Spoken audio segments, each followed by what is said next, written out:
Morning all of you. Drug distribution in hospital इस chapter का अगला टॉपिक आज देखने जा रहे हैं। टॉपिक का नाम है CSSR, मतलब सेंट्रल स्टेराइल स्टोरेज एरिया है, सप्लाई रूम। ठीक है, इसके पहले हम थोड़ा सा देख लेते हैं कल हमने क्या देखा था। कल हम लोग देखा था UDDS, unit dose dispensing system के 2 टाइप्स देखे थे, सेंट्रल और डिसेंट्रलाइज। डिसेंट्रलाइज में हमने देखा था कि सेंट्रल फार्मेसी से सारा कुछ रिसीविंग होगा, डिस्पेंसिंग होगा, और डिसेंट्रलाइज में हमने देखा था कि बेडसाइड फार्मेसी और सैटेलाइट फार्मेसी, उसकी डेफिनेशन, उसके एडवांटेज डिसएडवांटेज, वो मैंने कल आपका कवर करके दिया था। ठीक है, तो आज का टॉपिक जो हम स्टार्ट करने जा रहे हैं वो है सेंट्रल स्टेराइल सप्लाई रूम, जिसको शॉर्ट में CSSR ऐसा भी बोलते हैं, और CSD इसका मतलब है सेंट्रल स्टेराइल डिपार्टमेंट। अब सबसे पहले तो समझेंगे ये टॉपिक को पढ़ने की जरूरत क्यों है हमको। आप सबको पता है इस चैप्टर में हम डिस्ट्रीब्यूशन इन हॉस्पिटल पढ़ रहे हैं। तो डिस्ट्रीब्यूशन इन हॉस्पिटल, वहाँ पे डिस्ट्रीब्यूशन किन चीज़ों का, वहाँ पे 2 चीज़ों का डिस्ट्रीब्यूशन होने वाला है। एक तो ड्रग्स मेडिसिन हो गए, दूसरा सर्जिकल आइटम्स, इनका डिस्ट्रीब्यूशन होने वाला है। किसको? पेशेंट्स को। कौन से पेशेंट? जो इन पेशेंट है। कैसे पेशेंट? जो हॉस्पिटल में एडमिटेड है। तो हमने अभी तक जो देख लिया वो ड्रग का और मेडिसिन का डिस्ट्रीब्यूशन, वो हम कल तक देख चुके थे। आज हम लोग ये जो सर्जिकल आइटम्स है, स्टेराइल वाले हैं या नॉन स्टेराइल वाले आइटम्स है, इसका डिस्ट्रीब्यूशन कैसे होता है हॉस्पिटल में, कौन से पर्सन, कौन सा मैन पावर इसमें इन्वॉल्व होता है, वो इस टॉपिक में हम देखने वाले हैं। ठीक है, तो शुरू करते हैं। ये जो डिपार्टमेंट है, कौन सा डिपार्टमेंट? सेंट्रल स्टेराइल डिपार्टमेंट या सेंट्रल स्टेराइल स्टोरेज रूम। आप दोनों में से जो आपको कन्वीनियंट है आप याद रख सकते हैं। Department supplies items to nursing station, जैसे कि नर्सिंग स्टेशन में सप्लाई करेंगे, जैसे कि ऑपरेशन थिएटर में करेंगे, जैसे कि मैटरनिटी डिपार्टमेंट में करेंगे। अब इसको समझ लेंगे। सबसे पहले आप लोग देख रहे होंगे कि ऑपरेशन थिएटर है, वहाँ पे डॉक्टर्स है, फिजिशियन है, वो सर्जरी करते हैं। लेकिन नर्सेस क्या करती है? नर्सेस सारी असेंबली पहले से लगा के रखती है, रेडी करके रखती है, सारे सर्जिकल आइटम्स को स्टरलाइज करके रखती है। ये उनका ड्यूटी का पार्ट है। ये सारी चीजें पहले से तैयार रहेगी, तभी डॉक्टर आकर उस पेशेंट को अच्छे से ऑपरेट कर पाएंगे। समझ में आ गया? तो ये डिपार्टमेंट में ये सारी चीजें रहेगी, जहां पर सप्लाई कहाँ का होने वाला है? नर्सिंग स्टेशन, ऑपरेशन थिएटर और मैटरनिटी डिपार्टमेंट। मैटरनिटी डिपार्टमेंट मतलब जहाँ पे लेडीज की डिलीवरी वगैरह होती है, उसको कहते हैं। ठीक है, और ऑपरेशन थिएटर आप सभी को पता है, जहाँ पे ऑपरेशन वगैरह किए जाते हैं उसको हम कहते हैं ऑपरेशन थिएटर। ठीक है, नाउ इट इंक्लूड्स, इसमें क्या क्या रह सकता है? तो मैंने आपको बताया था सर्जिकल आइटम्स रह सकते हैं। तो कौन से?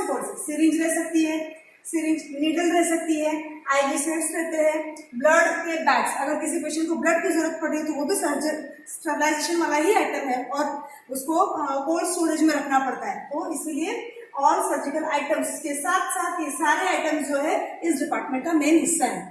ठीक है, ना उसके बाद क्वेश्चन में लोकेशन और लेआउट का क्वेश्चन आता है कि डिफाइन CSSR के बारे में बताओ और फिर लोकेशन और लेआउट के बारे में बताओ। तो लोकेशन और लेआउट के बारे में हम इतना ही पढ़ेंगे कि ऑपरेशन थिएटर के एकदम पास में होना चाहिए, क्योंकि यहाँ पर आइटम्स जो स्टरलाइज होने वाले हैं उसका 75% जो आइटम्स है वो सिर्फ और सिर्फ ऑपरेशन थिएटर को ही जाने वाला है। प्रोक्योरमेंट कौन करने वाला है उसमें भी आइटम्स का? OT में होने वाला है, ऑपरेशन थिएटर में होने वाला है। 75% मैंने यहाँ पे लिखा भी है, देखिए आप लोग, 75% आइटम्स किसको लगने वाले हैं? OT को लगने वाले हैं। इसीलिए ये ज्यादा से बेटर होगा कि ऑपरेशन थिएटर के पास में ही रहे। ठीक है, ये होगा लोकेशन के बारे में। ना अब लेआउट मतलब कि उसका एक फ्रेमवर्क या उसका मैप कैसा होना चाहिए। ठीक है, तो सबसे पहले मैं आपको जनरल भाषा में ये बता दूंगी कि इसके लेआउट में कौन सी बातों का ध्यान रखना है। अब जाहिर सी बात है, सर्जिकल आइटम्स एक तो ऑपरेशन थिएटर में लगने वाले हैं, दूसरा जो पेशेंट यूज कर रहा है उसको भी स्टरलाइज करना जरूरी है। कई सारे इन्फेक्शियस डिजीज होते हैं जहां पर पेशेंट के जो आइटम्स वो यूज करता है, जैसे कि उसकी चादर हो गया, ब्लैंकेट हो गया, इवन ये भी वो यूज कर रहा है, तो उसको स्टरलाइज करना बहुत ज्यादा जरूरी है, क्योंकि वो इन्फेक्शन इधर से उधर क्रॉस इन्फेक्शन ना हो, इसका डर रहता है। इस वजह से एक तो पेशेंट से आने वाला, दूसरा पेशेंट को ऑपरेट करने के बाद जो आइटम्स आपके पास आए हैं वो। ठीक है, तो इस तरीके से मैंने 2 बातें आपको बता दी। एक तो रिसीविंग, यहाँ से जो है ना रिसीव किया जाएगा, उसके 2 अलग अलग वहां पर क्या बोलना चाहिए, आउटलेट्स रहेंगे, जहां से एक जगह से सिर्फ रिसीविंग होगी पेशेंट के यूज किए हुए आइटम्स और सर्जरी होने के बाद यूज हो गए आइटम्स, मतलब यहाँ से रिसीव किए जाएंगे। सिमिलरली इशू वाला ऑप्शन जो है वो अलग से अलग गेट से होगा। क्यों? ये समझ में आया आप लोगों को? अगर अलग अलग रहेंगे तो क्रॉस कंटामिनेशन होने के चांसेस कम हो जाएंगे। अगर आप यहीं से रिसीव करोगे और यहीं से इशू करेंगे तो ऑलरेडी यहाँ पे वो कैसा है, गंदा है, वो कंटामिनेटेड है, और कंटामिनेटेड चीज आप कहीं से इशू कर रहे हो तो वो उसके क्रॉस कंटामिनेशन के चांसेस बढ़ जाएंगे। ये सबसे पहले समझ में आ गया। नाउ आप देख लेते हैं कि वहां पर सबसे पहले कौन सा एरिया रहेगा, तो वहाँ पे जनरल क्लीनअप एरिया है।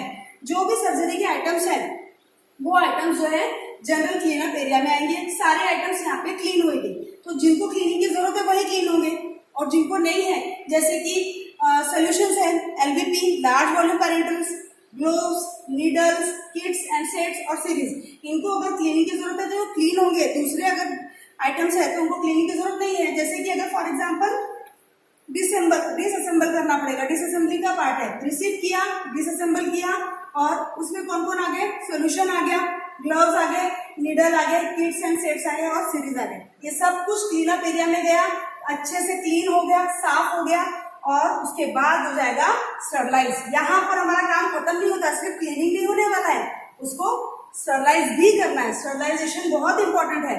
स्टरलाइजेशन मतलब पूरी तरीके से बैक्टीरिया और जो भी कंटामिनेशन है उसको खत्म करना, किल करना। और जब वो हो गया तो बाजू से ही देखो स्टरलाइज स्टोरेज का एरिया, यहाँ पे वो आइटम्स पूरे स्टोर करके रहेंगे, स्टरलाइज किए हुए, क्लीन वाले स्टरलाइज वाले आइटम यहाँ स्टरलाइज स्टोरेज एरिया में स्टोर रहेंगे। और यहाँ से जब उसकी नीड है, जैसे नर्सिंग डिपार्टमेंट और नर्सेज को उसकी जरूरत पड़ रही है या अदर मैन पावर को उसकी जरूरत पड़ रही है, तो यहाँ से वो इशू किए जाएंगे। ये अभी हमने देख लिया लेआउट ऑफ CSSR, ठीक है। तो ये समझ में आ गया आपको। इस तरीके से हमने देखा, क्या देखा, एक अलग से रिसीविंग सिस्टम रहेगा, डिसअसेंबली होगा उसका, और उसके बाद solution, gloves, needle, kits, syringe, अगर जनरल क्लीनअप एरिया पे जाते हैं तो क्लीनिंग होगा, उसके बाद स्टरलाइज होगा, बाजू में स्टरलाइज स्टोरेज रहेगा, जब तक जरूरत है तब तक वहां पर स्टोर रहेगा। जैसे ही जरूरत पड़ रही है मैन पावर को, नर्सेज को, फार्मासिस्ट को, यहाँ से वो इश्यू करके प्रोक्योर करके प्रोवाइड करवाएंगे पेशेंट्स को। तो ये देख लिया लोकेशन और layout of CSSR along with its definition, ठीक है। नाउ वहां पे जो मैन पावर है उसको क्या क्या आना चाहिए, ये भी क्वेश्चन में पूछते हैं। क्वेश्चन ऐसा ही आता है कि define CSSR, explain location, layout and man power should be train about what types of qualities.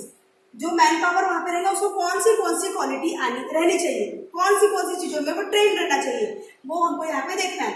तो प्रिंसिपल ऑफ स्टरलाइजेशन आप सभी को, आप बीकॉम सेकेंड ईयर में पढ़े हो, फर्स्ट ईयर में भी पढ़े हो, स्टरलाइजेशन के टाइप्स पढ़े हो, उसका प्रिंसिपल पढ़े हो, मैकेनिज्म पढ़े हो, ये सारा चीज आप लोगों ने कर लिया है, ठीक है। तो उसके ही आधार पर आप प्रिंसिपल ऑफ स्टरलाइजेशन यहाँ पे ध्यान रखते पढ़ते हो, तो वहां पर आप अप्लाई कर सकते हो इस नॉलेज को। ऑटोक्लेव कैसे हैंडल किया जाता है, गैस स्टरलाइजेशन कैसे किया जाता है, और आइडेंटिफिकेशन ऑफ सर्जिकल इंस्ट्रूमेंट, ये भी आपके एक्सपेरिमेंट का एक पार्ट है। सर्जिकल इंस्ट्रूमेंट पूरे रखे होते हैं, कौन से इंस्ट्रूमेंट को क्या बोला जाता है, कौन से टाइप की सीजर है, कौन से टाइप का फोर्सेप है, ये सब कुछ आप पढ़ रहे हो। तो यहाँ पर वो काम की चीजें आपको ध्यान में आएगा, और यहाँ पर वो चीज नॉलेज जो है जो आपने पढ़ा है बीफार्म में, वो आप यहाँ पे अप्लाई कर सकते हैं। क्यों? क्योंकि आप as a man power location और लेआउट CSSR डिपार्टमेंट में काम करने वाले हो। उसके बाद में असेंबली ऑफ ट्रीटमेंट रेस, जो एक्सरे का विभाग होता है, गामा रेस का विभाग होता है, कैंसर की थेरेपी जो बहुत सारे रेस के जरिए की जाते हैं, वहां पर भी बहुत प्रिकॉशन लेके काम करना पड़ता है। तो उसका भी असेंबली, डिसअसेंबली कैसे करते हैं, असेंबलिंग कैसे करेंगे, ये सारी चीजें भी आपको आनी चाहिए। देखो डिसअसेंबली भी था, मतलब डिसअसेंबल कैसे करना है वो भी वहां पर आना चाहिए। साथ में ही क्लीनिंग का पार्ट उसको समझना चाहिए। असेंबलिंग ऑफ इक्विपमेंट्स, एक इक्विपमेंट को असेंबल किया है, मतलब उसको पूरा क्लोज कैसे करते हैं, उसको वापस से खोलना कैसे है, दूसरा लोड कैसे ऐड करना है उसमें, ये सारी चीजें वहां पर उसको आनी चाहिए। साथ ही साथ एक लास्ट में लिखा है मैंने माइक्रोबियल टेस्टिंग, अगर ये लोड उसने वहां पर सप्लाई किया है, वहां पर स्टरलाइजेशन के लिए प्रोजेक्ट किया है, तो उसको माइक्रोबियल टेस्टिंग भी आनी चाहिए कि बराबर से कंटेमिनेशन जो है वो खत्म हुआ है या नहीं हुआ है। सिर्फ बोल देने से स्टरलाइजेशन ने काम कर दिया है, हमने आधे घंटे के लिए या स्पेसिफाइड टाइम के लिए रख दिया, ये सफिशिएंट नहीं है। उसका माइक्रोबियल लोड सही में कम हुआ है कि नहीं, इसकी टेस्टिंग करके भी उसको आना चाहिए, ठीक है। तो ये हो गया मैन पावर, वहां पे काम करने वाला मैन पावर कौन सी चीजों में परफेक्ट होना चाहिए, ट्रेन होना चाहिए, ये हमने उसमें देख लिया। अब सबको समझ में आ गया, क्या देखा हमने, मैन पावर, उसको क्या क्या आना चाहिए, ये 7 पॉइंट है, बस ऐसे ही लिस्ट करने हैं, ठीक है, पर जरूरी पार्ट है आंसर का। नाउ इसमें एक क्वेश्चन ये भी आता है कि एडमिनिस्ट्रेशन इन CSSR, कौन सा डिपार्टमेंट को कौन सा काम दिया गया है। एक छोटा सा क्वेश्चन 3 नंबर का, मैक्सिमम टाइम एग्जाम में आता है, बहुत ही इजी क्वेश्चन है। डिपार्टमेंट कंट्रोल अंडर फार्मेसी, इसमें फार्मेसी के अंडर कंट्रोल जो डिपार्टमेंट रहता है वो एक अलग से रहेगा। Department department under nursing control, ये अलग सा डिपार्टमेंट रहेगा। और डिपार्टमेंट ऑफ बोथ मतलब फार्मेसी प्लस नर्स दोनों उसको मिलके चलाते हैं, ऐसा थर्ड डिपार्टमेंट रहता है। तो आपको बस इसी तरीके से आंसर अगर जनता तो ऐसा ही लिखो, फुल मार्क्स मिलेंगे। ठीक है, तो फार्मासिस्ट ट्रेन है, क्वालिफाइड है, उसको क्या करना आना चाहिए, प्रोक्योर करते आना चाहिए, स्टोरेज करते आना चाहिए, डिस्ट्रीब्यूशन करते आना चाहिए, मेडिकल सप्लाई। मेडिकल सप्लाई मतलब किसकी बात हो रही है पता है ना, syringe, blood bag, surgical instrument, ये सब। और मैन्युफैक्चरिंग ऑफ एलवीपी आना चाहिए। असेप्टिक टेक्निक का नॉलेज होना चाहिए। असेप्टिक टेक्निक का नॉलेज से मतलब है कि without the absence of micro organism, उसको सारी टेक्निक्स, सारे manufacturing without the absence of micro organism करते आना चाहिए, उसको हम कहते हैं असेप्टिक। समझ में आ गया। नाउ नेक्स्ट है फार्मेसी।